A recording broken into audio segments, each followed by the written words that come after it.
Hello everyone, my name is Parul. I'm working as a clerk in Prathama UP ग्रामीण bank. मेरी ये video उन बच्चों के लिए है जो पिछले कई सालों से गवर्नमेंट एग्जाम्स की प्रिपरेशन कर रहे हैं बट स्टिल वो कोई एग्जाम क्रैक नहीं कर पाए हैं। इस वीडियो के थ्रू मैं अपनी खुद की जर्नी शेयर करूंगी आप लोगों के साथ, जिसमें मैंने 7 to 8 years स्ट्रगल किया but finally I made it and I am working in a government sector as a banker. Initially जब मैंने अपनी प्रिपरेशन स्टार्ट की आफ्टर ग्रेजुएशन तो मैंने सब एग्ज़ाम्स दिए, banking, SSC, even states exams. So मेरे अराउंड 2 years ऐसे ही निकल गए लेकिन कोई सक्सेस नहीं मिली। इसके पीछे मेन रीज़न ये था कि उस टाइम मेरा विजन ही क्लियर नहीं था। बस ये था कि कोई भी एग्ज़ाम निकल जाए, बट ना तो इस तरह से प्रिपरेशन होती है और ना ही एग्ज़ाम निकलता है। फिर मैंने अपनी स्ट्रेंथ को रियलाइज़ किया और एक सेक्टर चूज़ किया and that's the banking sector, जो according to my strength suitable था, जिसके लिए मुझे लगा था कि हाँ, मैं ये एग्ज़ाम निकाल सकती हूँ। फिर मैंने कोचिंग ली, अपने कॉन्सेप्ट्स को और स्ट्रॉन्ग किया और एक स्ट्रेटेजी के अकॉर्डिंग एग्ज़ाम्स देने स्टार्ट किए। फाइनली मेरे सारे प्री एग्ज़ाम्स निकलने शुरू हो गए बट अनफॉर्चुनेटली मेंस एग्ज़ाम नहीं निकल सके। उसके पीछे का रीज़न ये था कि मेंस एग्ज़ाम के लिए जितनी प्रिपरेशन करनी चाहिए थी उतनी प्रिपरेशन मैं नहीं कर पा रही थी।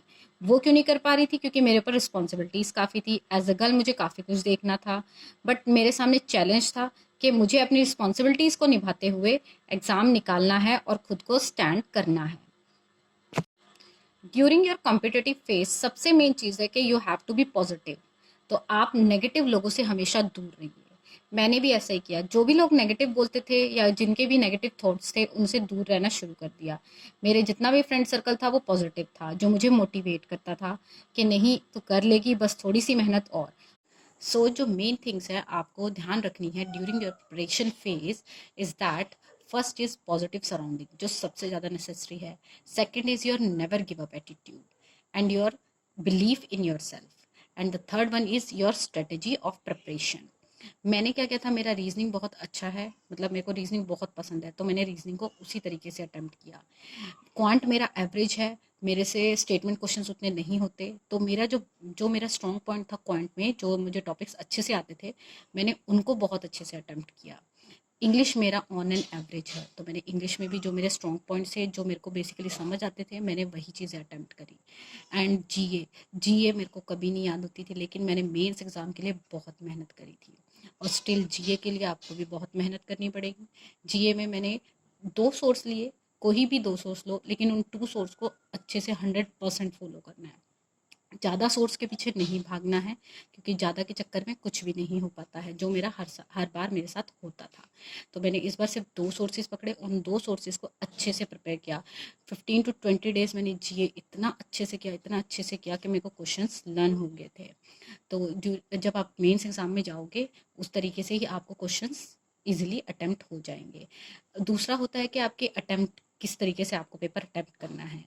प्री एग्जाम्स के लिए हमेशा आपकी एक्यूरेसी मैटर करती है और स्पीड।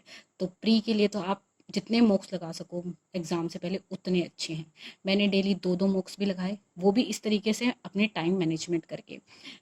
टाइम मैनेजमेंट सबसे मेन इशू था मेरे टाइम में, क्योंकि मुझे घर का भी काम करना पड़ता था, खाना बनाना, बाकी चीज़ें देखनी पड़ती थी और उसके बाद अपनी प्रिपरेशन भी।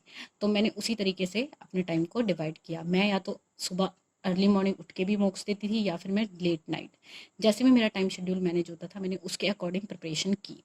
डेली 2 मॉक्स जरूर देने होते हैं प्री के टाइम में, और उसको एनालिसिस मतलब आपकी स्पीड। और प्री में भी आपको उन चॉइस ऑफ क्वेश्चंस बहुत ज़रूरी है, मतलब आपको जो क्वेश्चंस अटेम्प्ट करने हैं उन चीज़ों को, और वो आप तभी कर पाओगे जब आप अच्छे से मॉक्स अटेम्प्ट कर लोगे। क्योंकि एग्जाम में आपके पास इतना टाइम नहीं होता है। जब आप खुद घर पे मॉक्स अटेम्प्ट करोगे तो आपको पता चलेगा कि आपको पेपर किस तरह से अटेम्प्ट करना है, क्या चीज़ें अटेम्प्ट करनी है, क्या चीज़ें नहीं करनी है।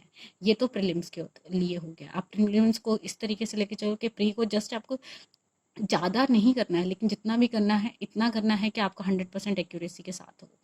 उसके बाद मेंस के लिए यही चीज़ें हैं जो आपको ध्यान रखनी है।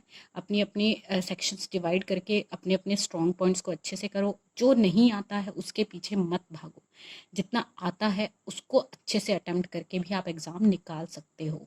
क्योंकि मेरा खुद क्वांट के ऐसे ऐसे टॉपिक्स हैं जो मुझे नहीं आते हैं, लेकिन मैंने फिर भी पेपर अच्छे से अटेम्प्ट किया। तो मैं आपको भी यही सजेशंस दूंगी कि आप अपनी तैयारी को कंटिन्यू रखें और डेफिनेटली आपका एग्ज़ाम क्लियर होगा। मैंने खुद 8 साल स्ट्रगल किया है, तब जाके फाइनली मेरा एग्ज़ाम निकला है।